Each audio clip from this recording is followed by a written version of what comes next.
next few minutes. There we go. But welcome everyone. We'll get started since we're just at the hour.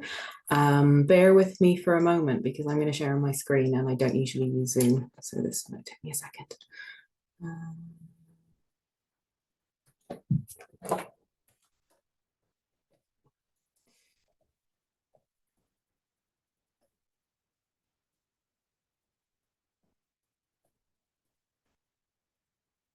Okay, so I think you can see my screen and I believe it's showing slides in full screen. Great. So welcome everyone. Thanks so much for joining us today for the session of the Data Policy Standardization and Implementation Interest Group. I'm joined today by my co-chair Ian. Unfortunately, Natasha, Dagmar and Kate couldn't make it. You probably noticed as you joined, we are recording. Apparently the recording will be shared straight after this meeting, if we want access to it.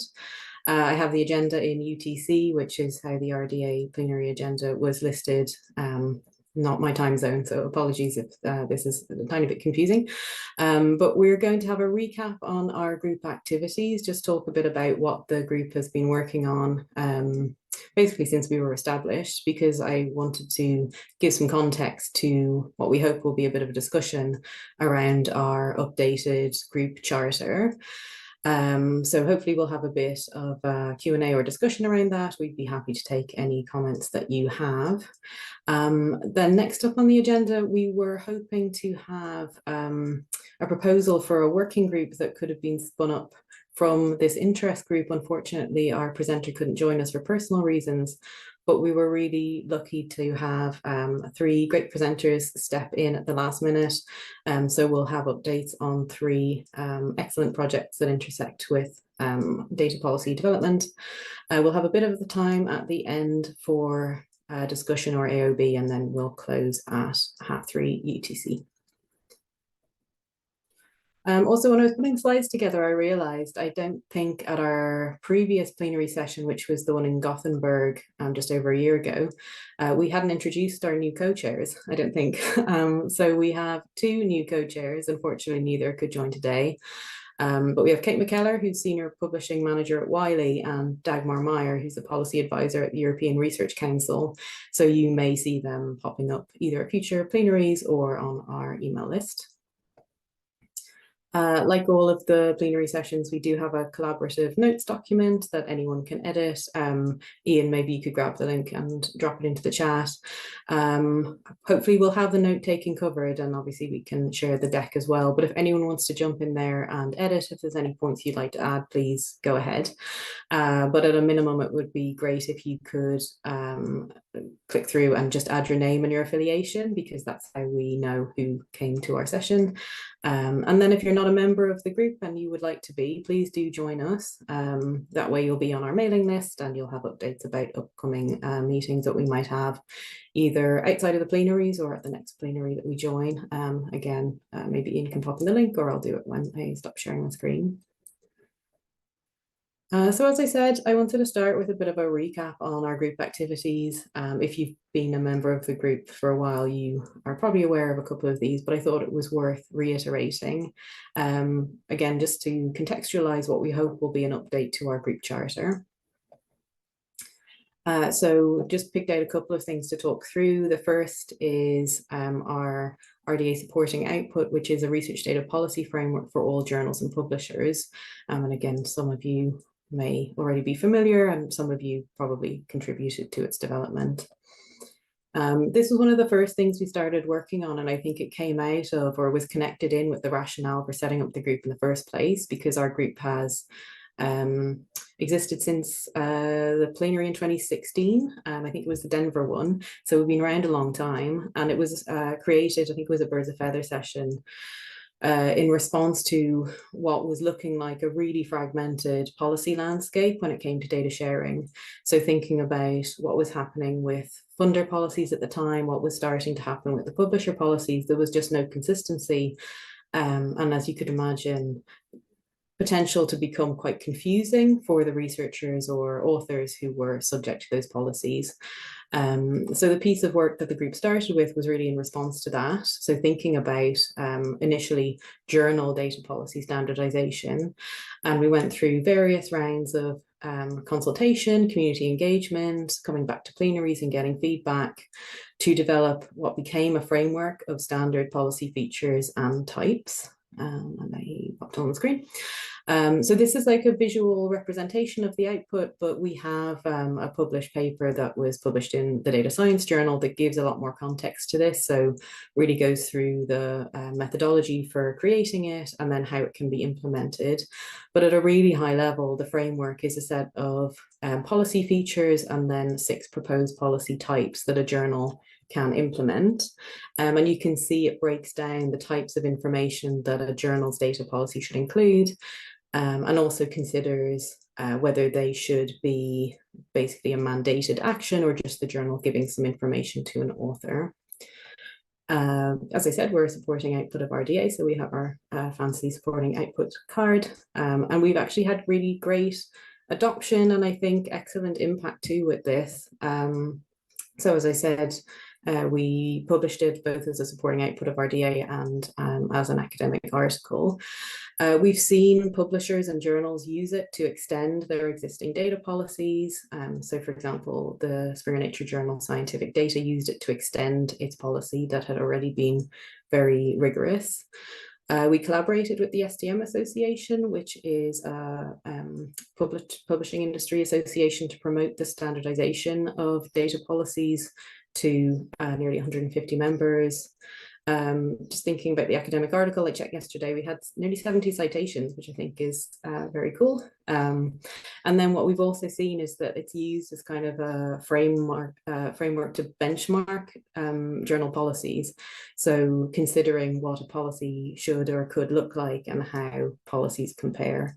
So yeah, I think it's been really impactful.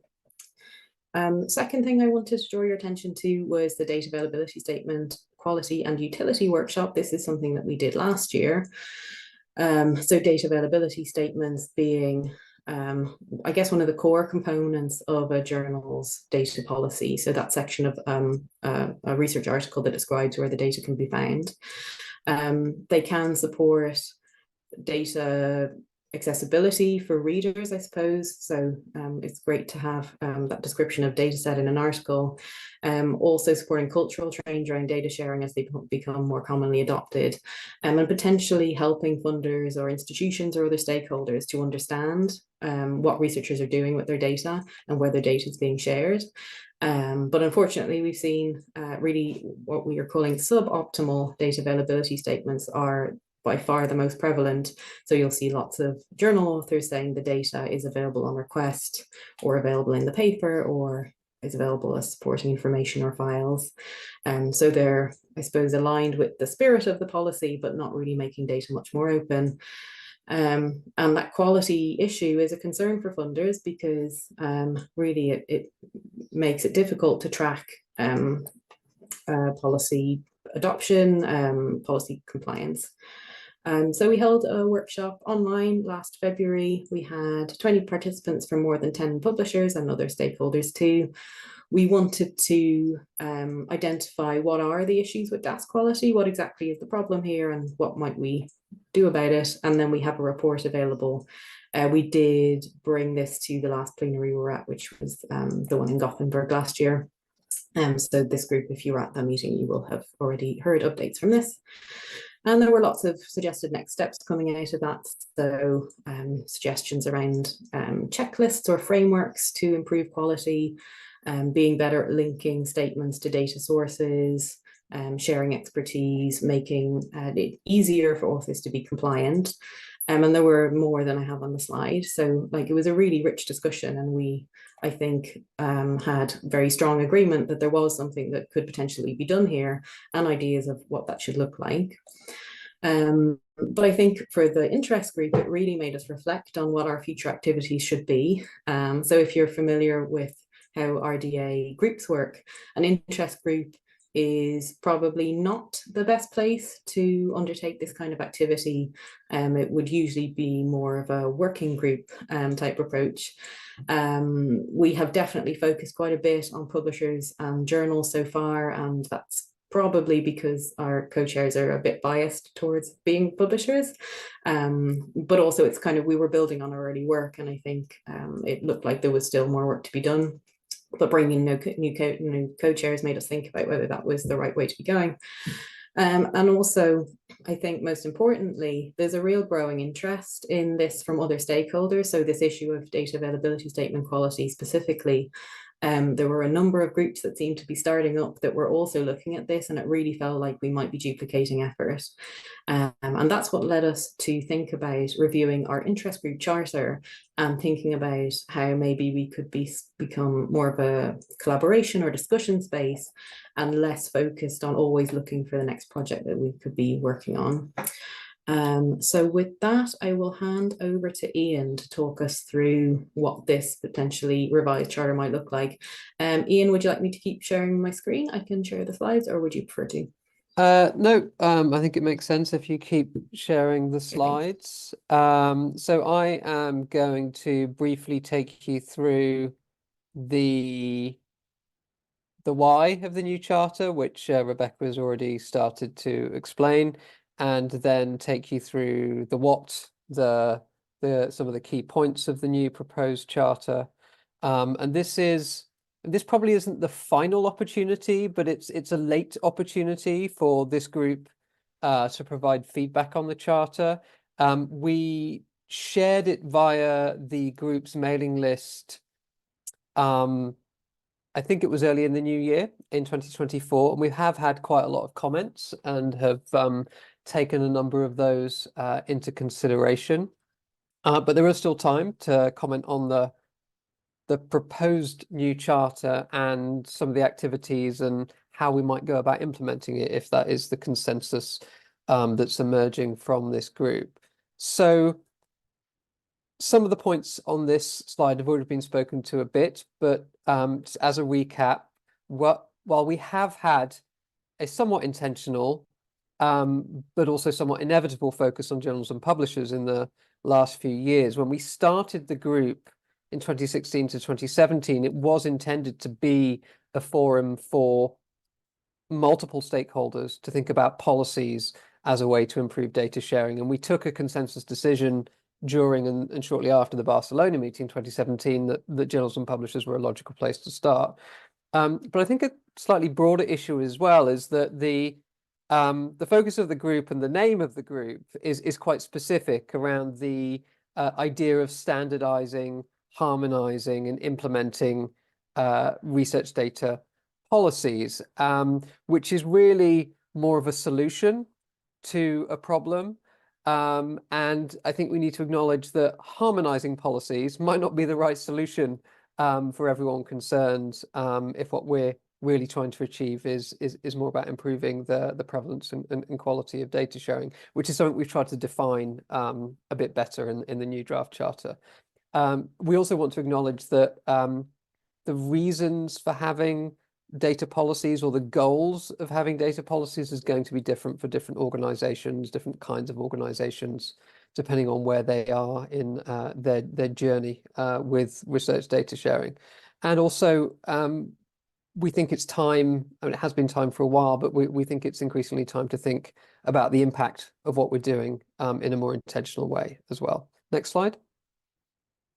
So in terms of, I suppose, what has changed, pretty much everything has changed in the charter. It's very different to the one that's existed for a few years.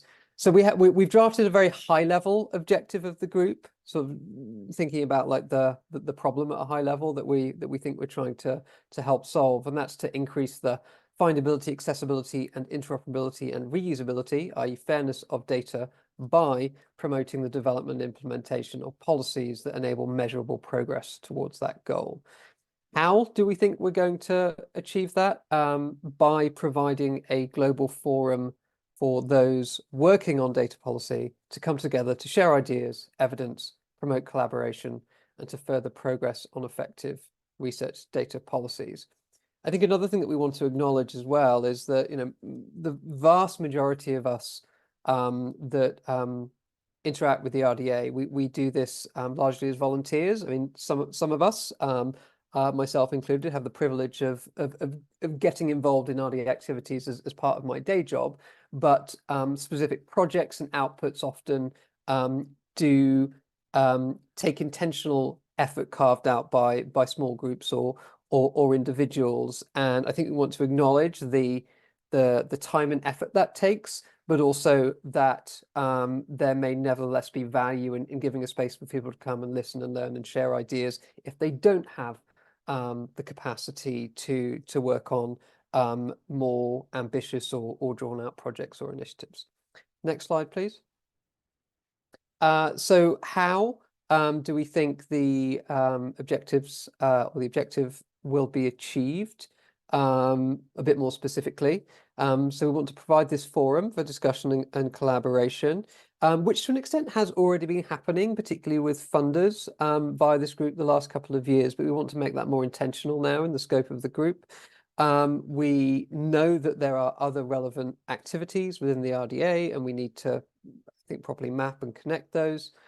And we see that there is, and I think we've got a good example of this later. There's an opportunity to share experience and expertise from different individuals and initiatives, promote collaborations that can advance useful data policy development and implementation. Next slide, please. I should add, I didn't, but there was a QR code a couple of slides back. I did share a link to the slides, but if you snap that, you can get hold of the link to the charter, but I'll also put the link to the charter in the chat if that hasn't been done by the time I finish speaking.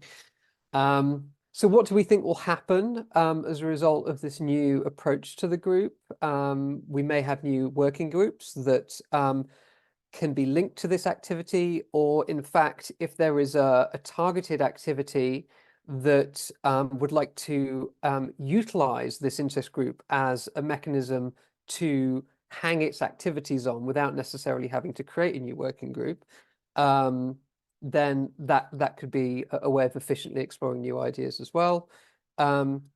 We'd like to see further growth. I mean, our membership is quite big, but I think we could probably make more of that big membership, sort of facilitate more interactivity and contributions from more people in the group.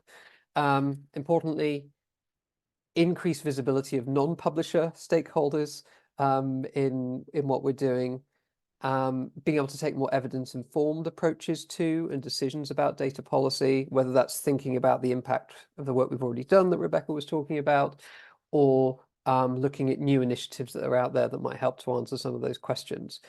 One particular activity or output or solution that came up in the drafting of this, and this might be an interesting thing to start getting feedback on, is whether this group and people that we know that can't attend but would be interested, is whether putting together some kind of community curated library of the various research data policy initiatives, guidance or research that is available, would that be a useful place to start and potentially engaging more people in this group as a result of doing that. Next slide, but that might just be a feedback. Nope, there is another slide. So this is straight from the charter. So that if you've looked at the format for the charters, then it also asks you to think about the users and the use cases for the activities of the group. So we've tried to define them here. In line with the objective and the approach that we've outlined. So it could be an organization, an institution, a funder, a publisher looking for information or expertise as they think about designing or implementing data policies. It could be organizations looking for feedback on what they've done or to share the outcomes of what they've done. It could be individuals or organizations looking for collaborations to develop policies or perhaps do research on the prevalence or effects of policies. And it could also be a place for people to educate or reflect on the work that they've done, shared what's worked on, also what has failed, so that we can all benefit from that expertise and experience. Next slide. And I think this is the last one. Yeah, feedback discussion. So this is perhaps you can turn the slides off and we can see more of people's squares or faces, perhaps. And yes, very interested in feedback. Like I said, this isn't the last opportunity, but it's probably one of the last opportunities before we come together as the co-chairs and make an official decision on moving ahead in this direction. Great, thanks, Ian. I guess something that I was thinking about as we were redrafting this, and it hasn't been flagged yet, but definitely want to make sure that we're not duplicating effort within RDA. So I think we would like to be the place that groups can come or individuals to talk about data policy. And I think that's not happening elsewhere. But if anyone's aware of any activities that are similar or overlapping, then please do flag with us.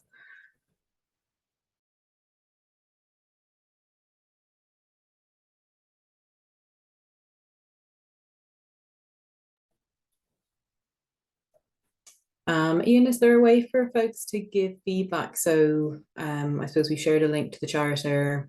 Maybe people would like some time to reflect and consider whether they have other comments. I think they can still get in touch with us either directly or through the mailing list as well. Francois. Yes. Yes, it's just to say orally what I have written in the chat.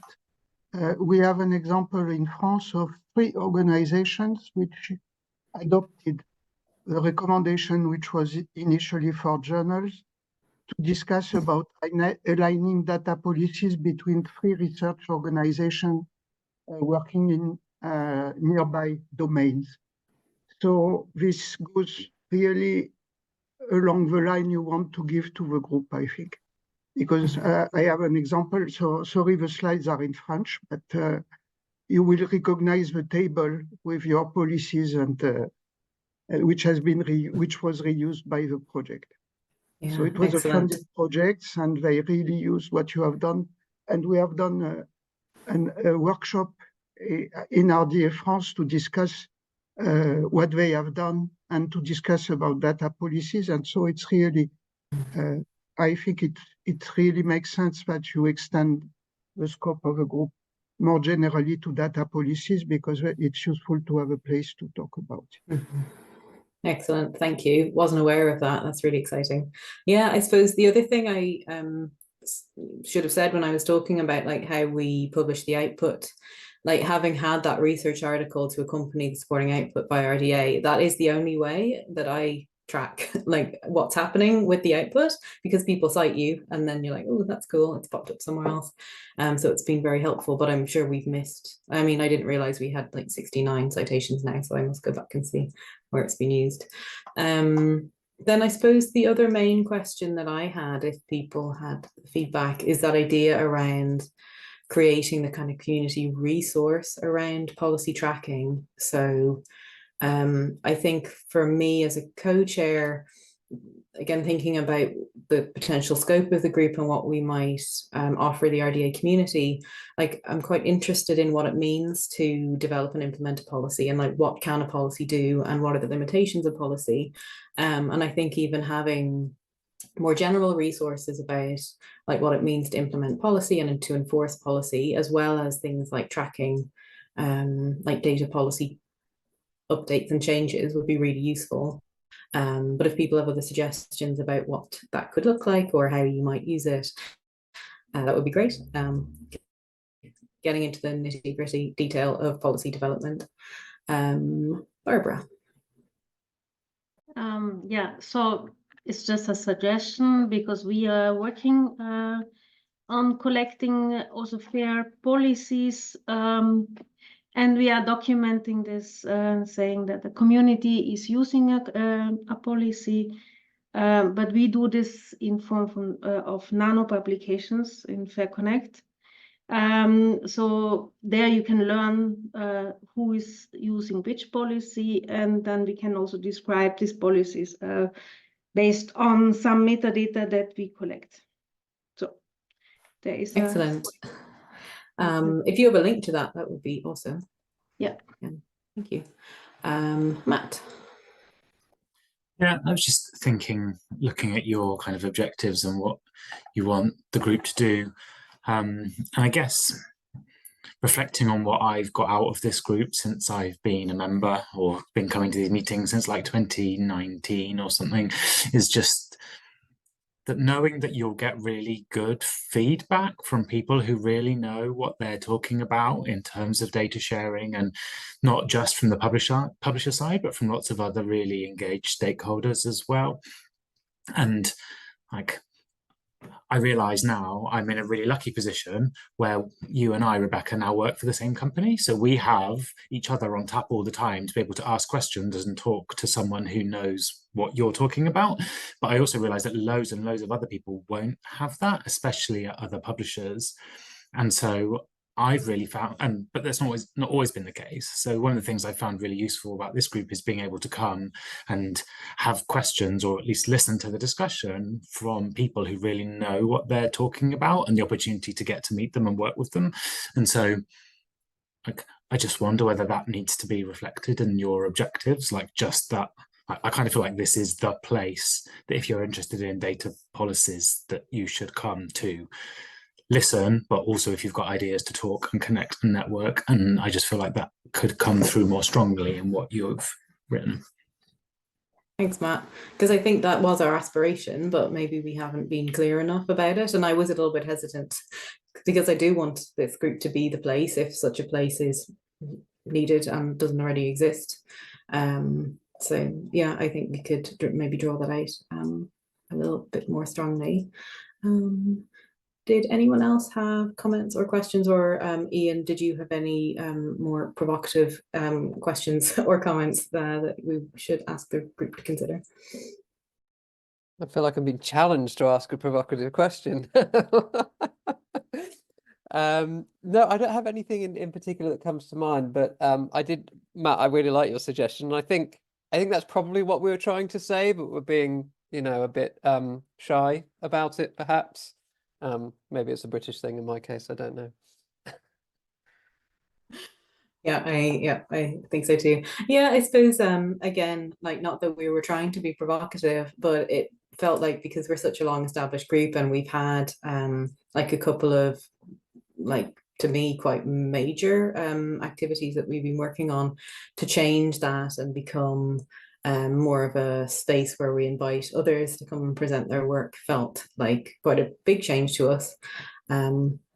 So it sounds as though folks are mainly happy, and we did already, as Ian said, get feedback via our email list, and we had loads of great input.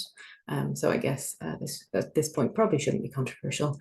Okay, so if there's any final thoughts or questions, please do pop them in the chat, but maybe now would be a good time to move on to our other presenters. And I think all three are going to be sharing their own screens, and Matt was going to be first. So Matt, if you wouldn't mind sharing your screen and also introducing yourself, that would be great.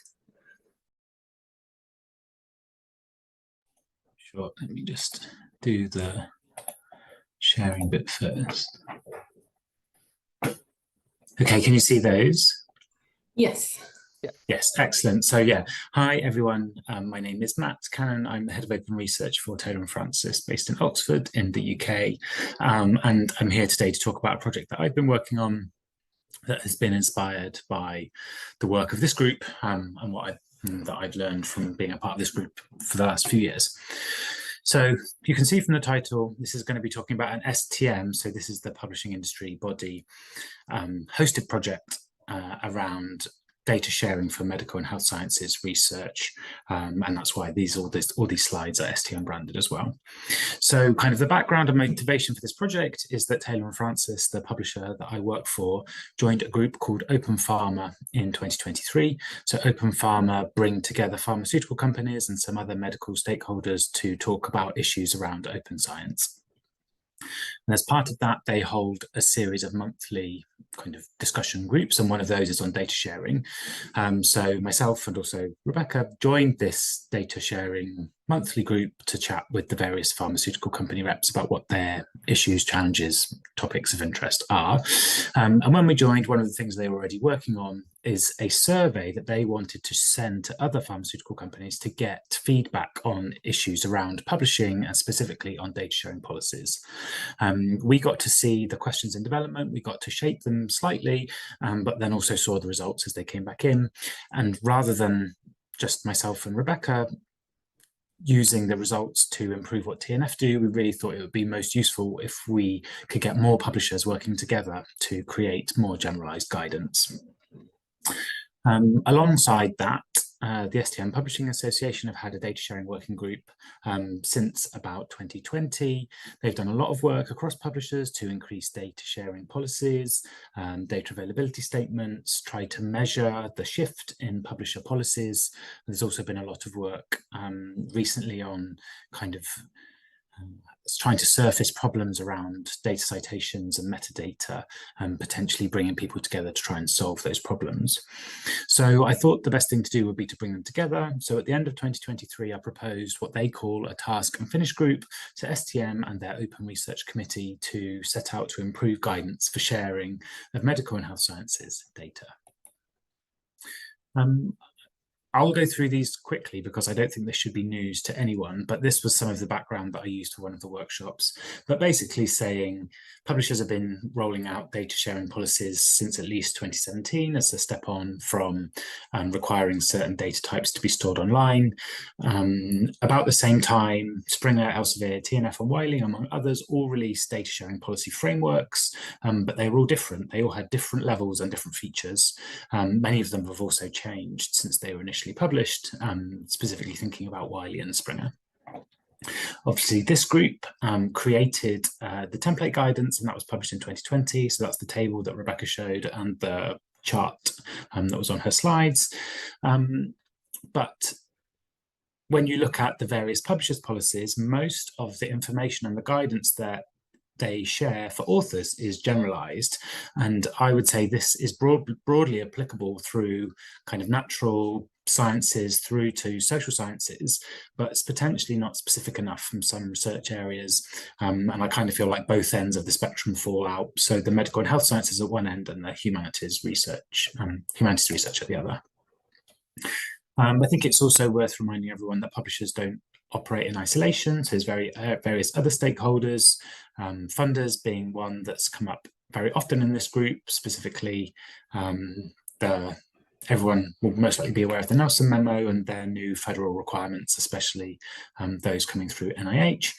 And one of the examples that we kept hearing from the pharmaceutical companies was around ICMJE, so the medical journal editors, and what they had to say around data sharing, which they seemed to think was very clear, but to me always seemed slightly vague. So the aims of the project, we really were not looking to change any publishers' data sharing policies. What we're looking to do is to create guidance or best practice to really describe the requirements of any policy in language that's more familiar to their community.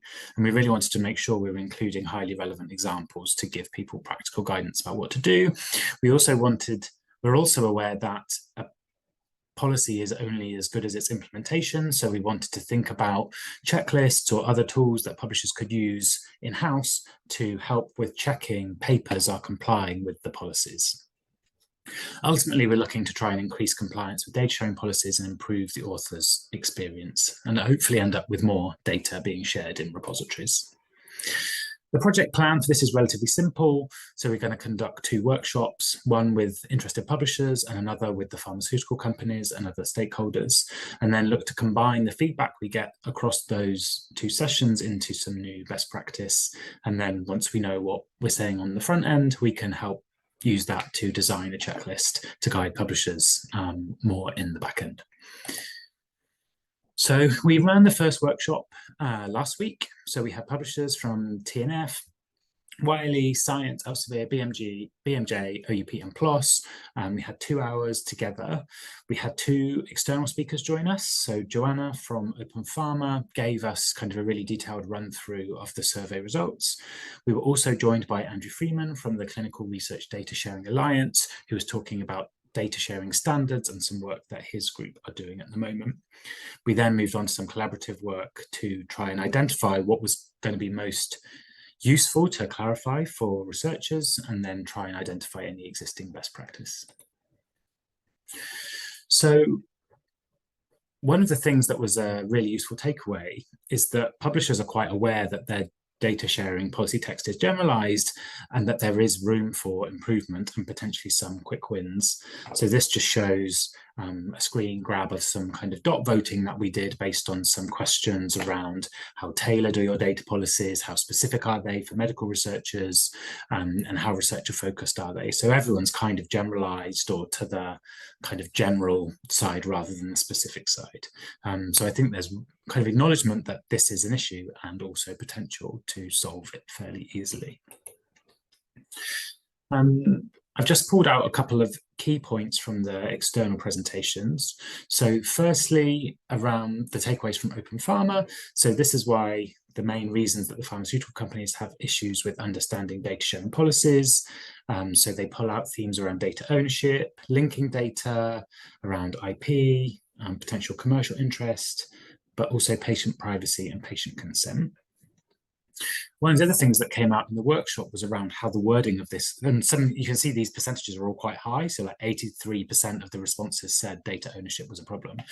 But one of the things that came out in the workshop was around reflecting on how the question had been asked. So people agreed or strongly agreed that data sharing issues are not always adequately considered. So always is very finite, isn't it? So that may be some of the reasons why some of these numbers are so big. Then from Andrew Freeman's presentation, there was lots of really useful information about data access requests and actually the process that researchers go through in order to request and then gain access to clinical data sharing, and had lots of really good examples about the specific repositories that are used here, such as Vivli and My Clinical Study Data, and they work very differently from some of the other generalist repositories like Zenodo and Figshare and things like that. And then this is where the work of this group comes in, because I was thinking about how we might want to best kind of organize any new guidance that we create. And I was really inspired by the output of this group and wanted to use the way that your policy framework had been organized to develop our guidance. So these are the kind of areas that you have within your within the policy arrangement for the article that was published. So within the kind of collaborative part of the session, we got publishers to vote on which of the 14 areas in the model need to be clarified specifically for medical and health sciences data. So the use of specific data repositories was the most popular, then exceptions to data policy, defining what the data is. So the brackets are the number of people who voted for them, how data should be peer reviewed, licensing, etc. You can see the details on the screen. Again, some of this isn't massively surprising at both ends. So yeah, we had lots of discussions around data repositories at this end, but also I think I was quietly happy that there were no people saying that the way that data is cited needs to be markedly different.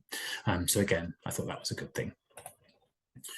And then in thinking about what we're going to do next, is there any existing best practice? So these are all things that were shared from the group. So some of these repositories have ideas around exceptions to data sharing, and then various other groups like the Pistoia Alliance, this group Pharma, various other people have already done some work kind of laying out best practice around sharing data. And I guess also acknowledgement, kudos to BMJ, who also did some work early this year before this group started to update their data sharing policy and the guidance they give to authors, because they're actually changing, I think, the policy, the minimum requirements for publishing in that with those journals. So in terms of the next steps for this project, so I'm effectively giving you the workshop summary, and I've already shared this with my colleagues at STM, and we'll share it with the Pharma Working Group of Open Pharma soon. We've got the workshop lined up for the pharmaceutical companies in early June, and then over the summer we'll look to take the combined outcomes and create the new guidance, and then we'll be looking to go back to all the people who've joined us to get feedback and revise that accordingly. And then as we get into September, October, taking our guidance back to STM and potentially to this group as well, given how it's been used for wider sharing and usage implementation from there. So yeah, that's kind of a whistle-stop tour of what I've been doing and how it's been inspired by this group. I'm happy to have any questions, or if you want to do questions at the end, whatever you want to do. I think we can take questions now. We have some time. I had a couple to kick us off. I think it's really cool to see the potential to extend the policy features into something a bit more discipline specific, because I think that's the aim, like that we just need something where it's literally the wording is more appropriate and maybe some of the guidance.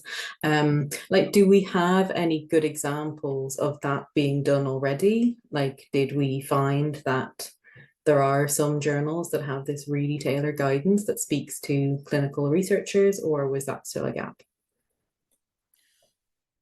So I think BMJ was one of the ones that was called out, but I think they've done a lot of work recently, and I saw lots of posts and lots of kind of news about what they've been doing, very specific, but I think they're at the stage where they're going to be enforcing that more strictly than they have done in the past.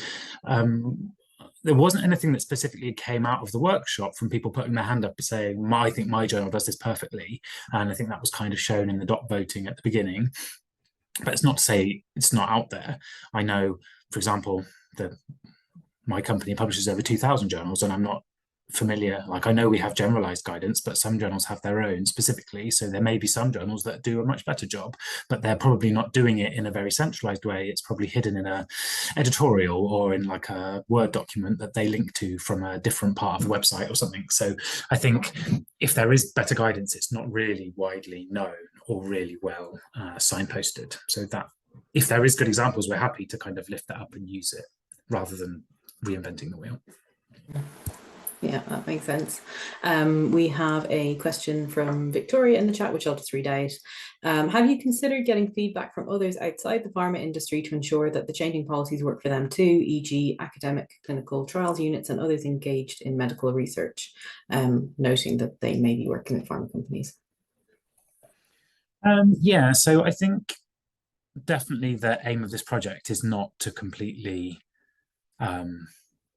take pharma's lead.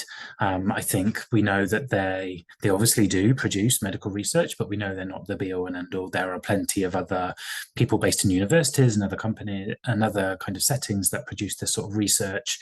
I think we'll be really mindful when we create it that is the audience that we're looking for. It's supposed to be all of medical health sciences research, not just pharma sponsored research. And so, yeah, I think we probably do need to think about getting that sort of feedback.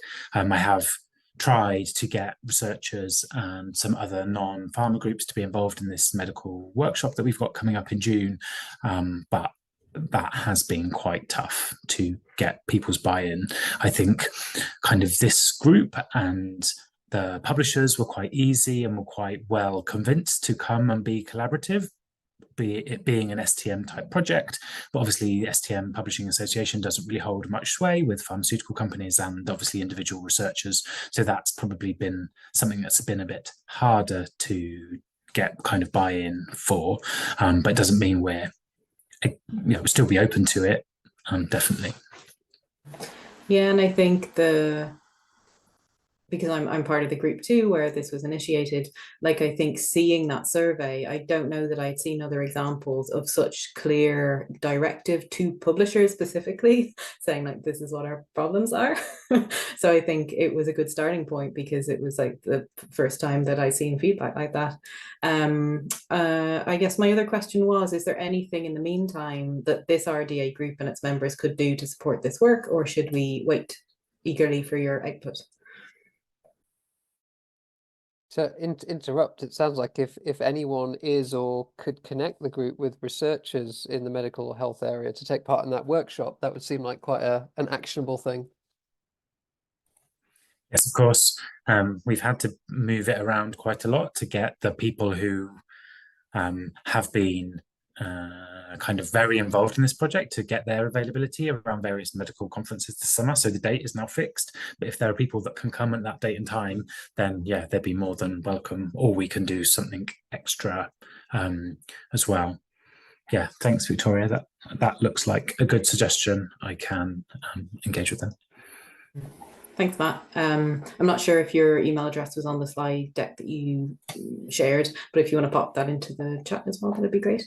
Cool, thanks so much. That was really interesting. I think now we'll turn to our next speaker, Alison Lister. So Alison, let me know if you do want me to share my screen. Otherwise, you can go ahead and introduce yourself as well. There we go. Thank you. Thank you. Going too fast through my slides because I accidentally clicked on the slides rather than on Zoom. Thank you very much, Rebecca, and everyone, Ian, Matt, everyone who's been speaking. I am Alison Lister from the University of Oxford. I am the Fair Sharing Content and Community Lead. I run I co-chair a couple of working groups at the RDA as well. And I am talking today to you about Tier 2, which is a grant that's been running for a year or two now, and is all around enhancing reproducibility in research. And I'm only going to talk with you about one part of it because we only have a few minutes as it relates to you guys and this particular interest group. So a general slide about Tier 2 as a whole. Different parts of the grant are looking at reproducibility in lots of different contexts. You can see here we're talking about funders, publishers, social context, computer science, things like this, and involves 11 partners from across Europe and 2 million euros from Horizon Europe. Now, the goals of Tier 2 are varied and are applicable to different types of stakeholder groups. We want to investigate reproducibility to boost knowledge generally, to create and test new tools and practices. This grant is an intervention-based grant, so we will be implementing new practices and evaluating how they perform. But ultimately, all of this work is about increasing reuse and quality of research results. There are a variety of different pilots that are going, as I said before, going to be run and then evaluated as part of the project. I'm just going to spend a little bit of time on pilot 8. Later on, if you have any specific questions about 7, I know a little bit about that because that involves data availability statements. But what I want to look at now is 8, which is Editorial Reference Handbook for Reproducibility and Fairness. And what we have done is we are working in sort of the co-creation of this reference handbook for journal publishers, and we are running this pilot in collaboration with Rebecca and Matt and Liz from Taylor and Francis, and we are really looking, maybe we have a dozen or so other publishers involved, and I've seen some of you pilot members on the list of participants for the session, so hello to you as well. And what we're trying to do is we're trying to create a handbook that talks about and describes a common understanding of what it means to be reproducible and fair in the context of your manuscripts. And the intervention that we're going to run is going to target in-house editorial staff for journal publishers who are managing the manuscripts. And the idea is that they will have this handbook and workflow and checklist to help them ensure reproducibility at the stage of manuscripts submission and through to publishing. But we also want to create the handbook as a resource that will be visible and benefit reviewers, authors, and other service providers in terms of understanding how this workflow proceeds. I want to briefly step back and talk a little bit more about the connection with the interest group that Fair Sharing has and that we're bringing into the Tier 2 work. This was a bit of recent work I did just with Joy Davidson from the DCC to align our Fair Sharing metadata for policies with the Fair Enabling policy checklist that Joy produced, as well as the output that they've already mentioned here in this session today from 2020 as the output of this interest group around attributes of policies. So what we did is we took those resources and the Concordat and open research data, and we tried to figure out which of the attributes of fair enabling attributes of these policy documents were shared in common across all of them. I created a wonderful rainbow of a spreadsheet, which you can admire the color scheme of, because I'm absolutely fantastic in generating spreadsheets. But what it's done is it's sort of shown at a glance which of these fair enabling attributes are common across all of these features. And you're welcome to have a look at that later. What we did then is we had a look at those attributes and compared them to the tier 2 checklist items that we had gathered as part of a review process of already existing reproducibility checklists in the publishing and research sphere. And we found that of all of these resources, we had, including fair sharing, it makes 5. There were 5 that every single group said was important, and it was quite fun to just see where the commonalities lay, not in any particularly scientifically rigorous manner, but just to see what shakes out when you have a look. And these 5 here are the ones that, well, there actually were 6 that were common, 5 of which are also in the tier 2 checks that we're creating right now. Later on, as part of the intervention, we will finish and finalize these checks and the handbook and get it out to the journal publishers to do their intervention later this year.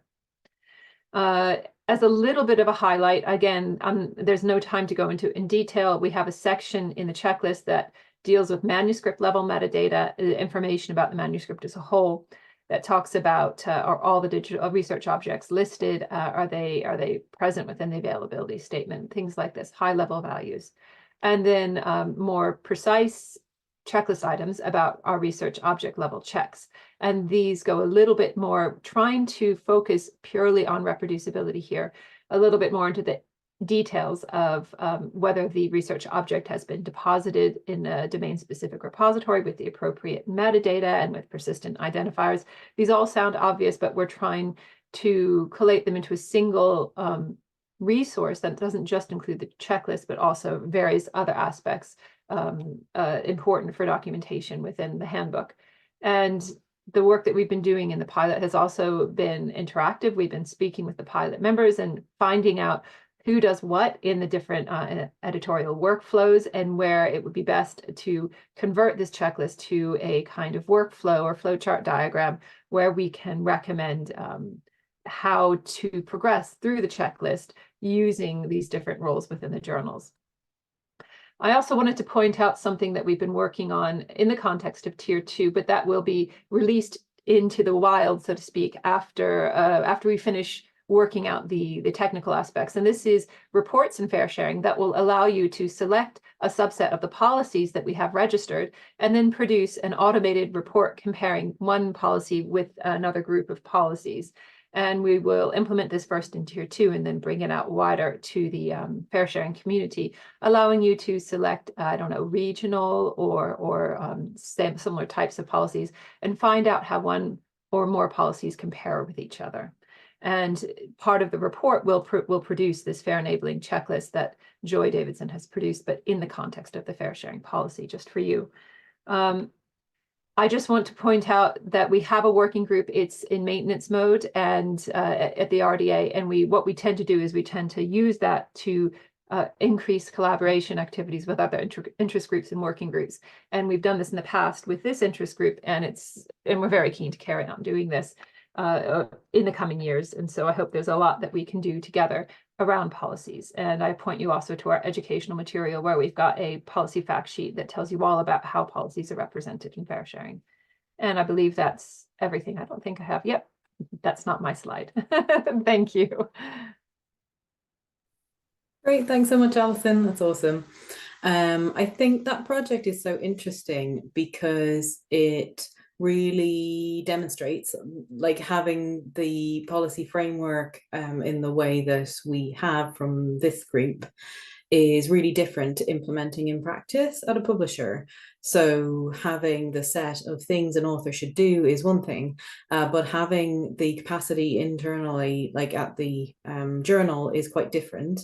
And I think you briefly flashed up the view of all of the checks that's nicely color coded, but there's so much to be checked.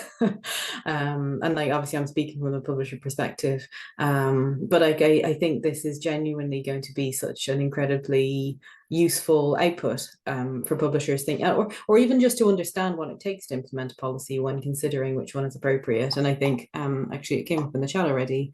Was it Alexandra who said, or no, maybe it was someone else, apologies, talking about the requirement of peer reviewers to understand how data checks can be done. And that's just one small facet of what it means to implement a strong data sharing policy. Does anyone have any questions for Alison? Just checking the chat. I think not right now, but please shout if I missed your question. There's quite a lot of comments in the chat. Okay, brilliant. Thanks so much, Alison. That was great. So next up, we have Sarah Ball from UKRI. So if you'd like to introduce yourself and share your slides. Thanks, Rebecca. Hi, everyone. I'll share my screen. I know that's not the way to do it. Do it this way.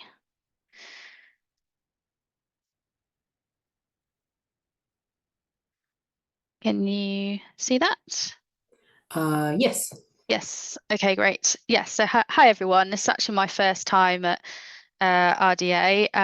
I'm from UKRI, as Rick said, and I'm a strategy lead. So I'm working on the implementation of the UKRI open access policy. And I'm going to talk today about a project. It's an ongoing project, so I don't have all of the findings, but just a kind of update on it. And it's about sort of implementing the technical requirements for research articles in our open access policy. And we're working with Morg Brains Cooperative on this, but unfortunately they couldn't join us today. But I just wanted to mention them as well. So I guess just to give some background really on UKRI and open research. So we kind of recognise kind of three sort of overlapping sections for open research. So we have open access, open data, and open culture. And our ambition is really to lead improvements in all of those areas and to do that using various levers. So that's through policy, through practice, and also through improving technology, and also thinking about that internationally as well. And yeah, so as I say, these sort of overlapping areas, and on sort of open culture, that really we mean the sort of incentives and thinking about reforming research assessment and recognising the sort of skills and teams that are needed to underpin that open research culture. So today, obviously, we're talking about open access, and this is our sort of definition is allowing the outputs of publicly funded research to be widely and freely accessible, and thinking about under conditions that allow for maximum reuse. So being able to reuse the outputs in the article as well. So just a bit of background on how our policy was came about. So we had the UKRI Open Access Review, which went from 2018 to 2021. And there was kind of the core aims of that were really to move to immediate open access. So the previous policy allowed delayed open access. We wanted to move to immediate and to really increase open access. So we had a missed target in our previous policy of 75% in 2016. But there were other considerations as well. So thinking about affordability and value for money, and also aligning across the UK and internationally as well. So the review itself included extensive engagement. We had evidence gathering and analysis. We did a public consultation, which the image shows there. And we also did some analysis, including an independent economic assessment, which was externally commissioned. And there's further information on that on our website on the review. So as a result of that, we developed a policy, so a single policy across the whole of UKRI, so all of the 9 bodies that make up UKRI, and that was announced in 2021. The key requirements of the policy, as I say, was immediate open access. The policy applied from the 1st of April 2022. And we recognise sort of 2 routes, so it can be either in the journal or it can be by depositing in a repository. We don't have a preference for which route. A CC BY licence is required, and we do allow an ND by exception. So thinking more on the technical requirements now, so we do set those out for publication venues and repositories, and in our policy, and that covers a sort of a range of factors. It includes preservation and also article level metadata and PIDs, and including ORCID. And really that's about ensuring the outputs are findable, accessible, interoperable and reusable, but also thinking about monitoring and managing research and reducing the burden associated with that. So after announcing our policy, we thought about how to implement those technical requirements, and we commissioned More Brains Cooperative to look at the landscape and sort of assess the readiness, I suppose, of the landscape to implement those requirements. And that found that it doesn't currently fully support implementation, and we need to do a phased approach to get to that full adoption. So in terms of next steps, we're sort of building on this report now to develop some recommendations for improvements to the open access research information landscape. And the aim of that is to guide our work, but also that of repositories, publishers and service providers as well. So we had an expert project group to support that development, and we were also engaging more widely with other stakeholders, which I'm going to talk about now. So towards the end of last year, November last year, we did a sort of extensive program of stakeholder engagement, a series of engagement events, I suppose. And really the aim of that was to understand what is best practice and really the level of community readiness to implement these technical requirements. And it was really useful to inform our next steps. I think the key points really is so that we set realistic expectations in implementing our policy and timelines for that, and also make sure that we target the information and resources and other support that we can do that really targets where it needs to be and makes a difference. So there was a detailed program of engagement. So there was 17 specific areas of interest with respect to the policy, and data access statements were one of those, which I'm going to talk a bit about on the next slide. We had 15 meetings and 145 total attendees across a broad range of stakeholders. So there was publishers, repositories, other service providers. So we had a rich input from stakeholders. So in terms of the data access statement specifically, just a bit more detail on our policy. So we have a requirement where an article is in scope of the policy, it needs to contain DAS.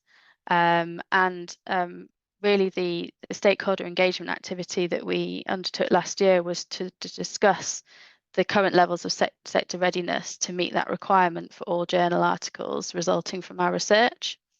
And we wanted to hear about the sort of the practical barriers or issues that might need to be addressed collaboratively, or if there are kind of opportunities for quick wins to improve that landscape.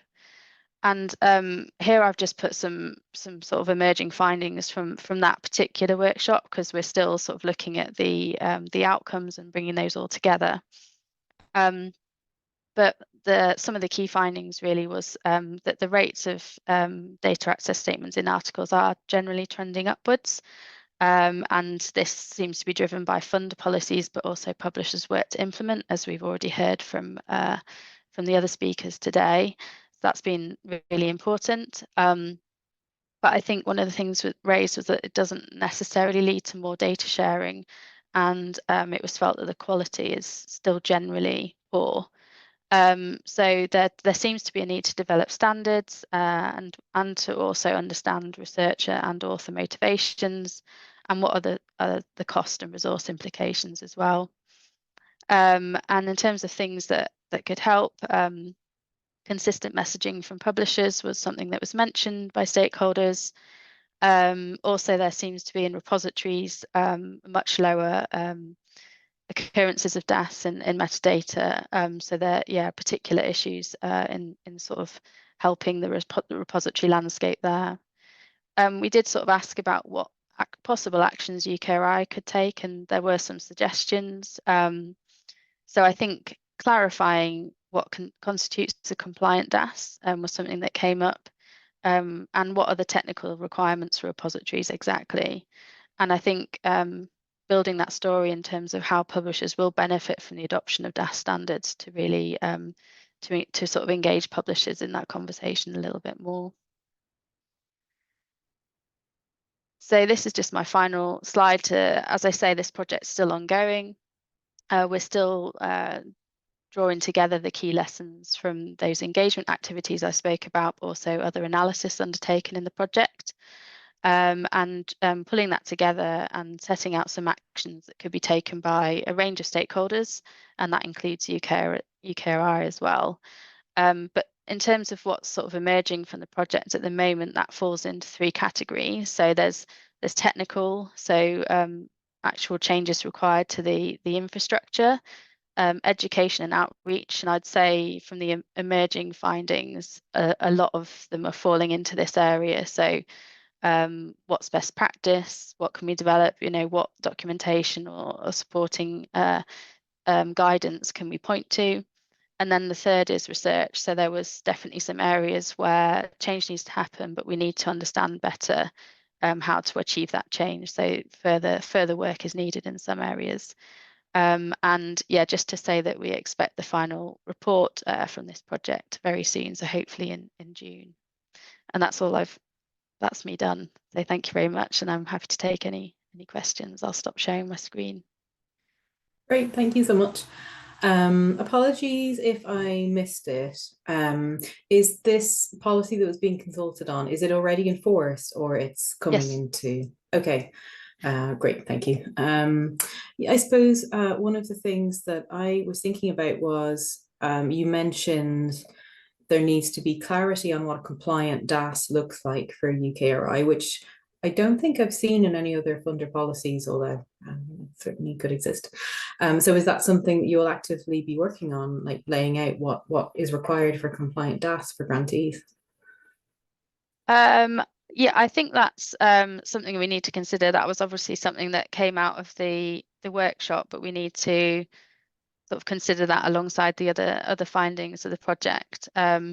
I think there's quite a lot of things that UKRI could do in this space. Obviously, we've only got limited capacity, and I think DAS obviously relates to other aspects as well, not just open access. So we have to think about, you know, other activities and other connections in the organisation. So I can't say at this moment in time that's something that we'll definitely be doing. We need to kind of consider the recommendations and how UKRI will be reacting to those and what capacity we have to do that at the moment. Yeah, I think I mentioned it when I was kind of setting the scene for our charter update, but it did seem like maybe towards the end of last year there was a lot of activity from different groups talking about data availability statements and quality and what we should do about them. And I do think there's a risk that we could have all been duplicating effort and doing slightly different versions of the same thing. But also, I think it speaks to the desire to have these standards in place, like standards for statements keeps coming up again and again. And I do think there is potential for a piece of work to be conducted either as part of this group or as an RDA working group that is connected to this group and a group of people who've been talking about it for at least 9 months or so. So I do think it's something that the community would be quite interested in collaborating on as well. Okay, yeah, that's good to know. I think if it was something that UKRI were interested in doing, we would certainly find a variety of groups who might be interested in taking it on. Okay, lovely, thanks. Yeah. I'm reminded as well, and in fact, when Rebecca, you and I were talking about what interesting projects we could ask to present today, another one that's on my mind, admittedly, another one from the UK. So I think it would be interesting to hear international perspectives on what's just been discussed as well. But there's an activity within the UK reproducibility network.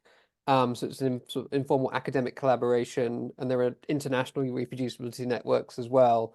But one of the things that they are working on, which for Disclosure Plus has some involvement with as well, is they're looking to define different indicators for open research practices.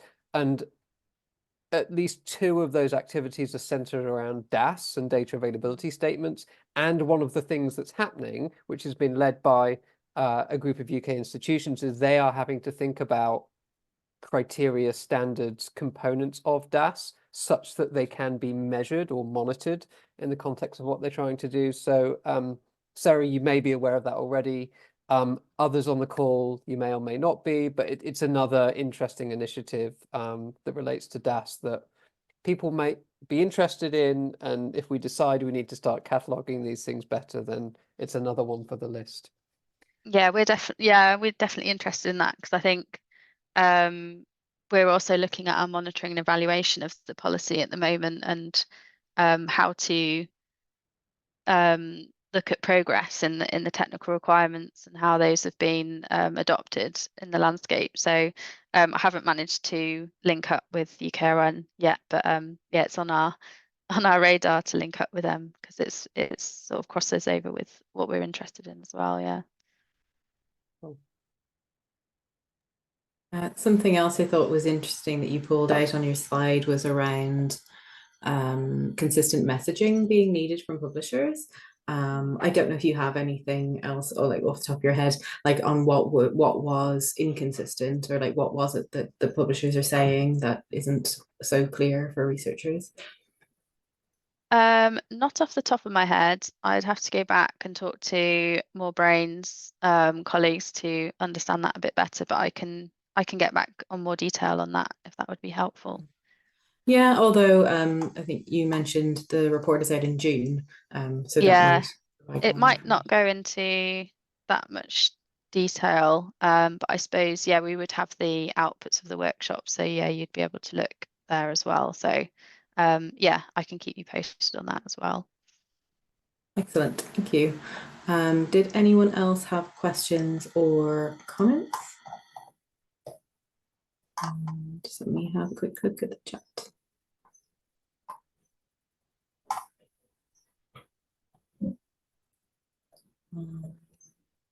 No, I don't think there's anything else at the moment.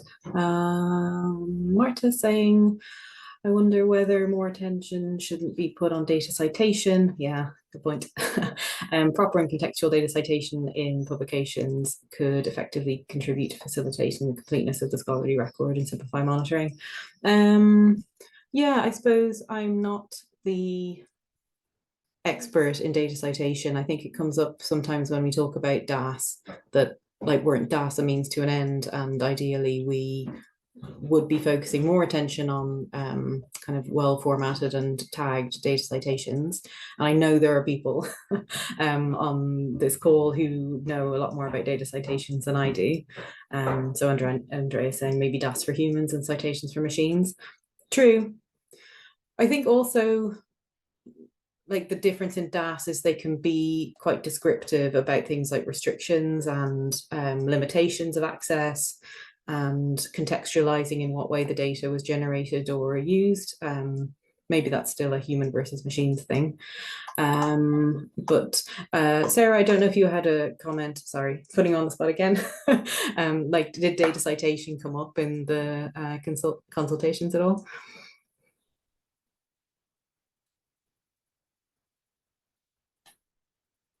Sorry, just finding my unmute button. So I'm not a very technical person. So does that relate to is that citation data the same thing? So it's the initiative for open citations and things like that. Is that? I guess at a more basic level, just having data cited, like added to an article's reference list, so that it is cited in the same way as any other scholarly publication would be. We definitely did cover it because it is part of our policy as well around those citation datas. I, off the top of my head, can't think what the kind of main take homes were, but it'll be yeah, in the reports, it'll be included in that as well. Absolutely fine. Sorry. I think again, I'm not the most expert, but I do think there have been some challenges around the way data citations are picked up in metadata. So like the utility of them is not currently being fully realized, and adoption has been quite slow. But if anyone else wants to jump in with more expertise on data citation versus DAS, fully welcome you to do that. Matt has put his Matt. video on. Yeah.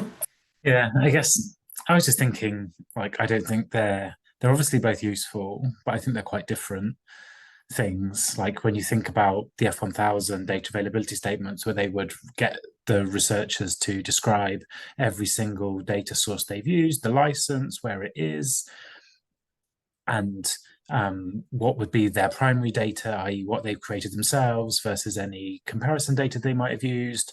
Like all of that information is super useful to the reader when you're thinking about open science and reproducibility, and you're not going to get that from if you just had a reference in the reference list. You wouldn't necessarily be able to easily identify what was the author's own original data that they created for this study versus some older data they were using for comparison. Like you'd have to do a lot more work to decipher all of that, or go into the methods and be digging around and things, whereas the data availability statement pulls it out clearly in a headed section. And for us, the data availability statement sits outside the paywall. So we still have a lot of subscription journals. And so they're only available to subscribers, but lots of the information sits outside the paywall. So normally the title, the authors, the abstract, but the data availability statement is something that sits outside the paywall. So anybody, if you can just find the paper, you can find the data availability statement and follow the link to the data, even if that's available, even if you can't access the content of the manuscript. So yeah, I feel like we've had lots of conversations about how good and the good and bad and of DAS, but I think there is a place for them and developing them properly. But all of the downstream analysis and data value work that people want to do depends on data citation and be able to isolate citations that are specifically to data sets.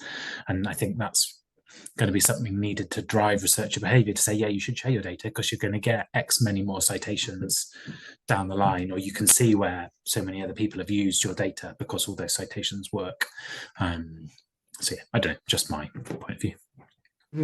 Yeah, I agree, I think, and there's a little bit of chat happening about citations versus DAS being like machine readable versus human readable, or structured and tagged versus not.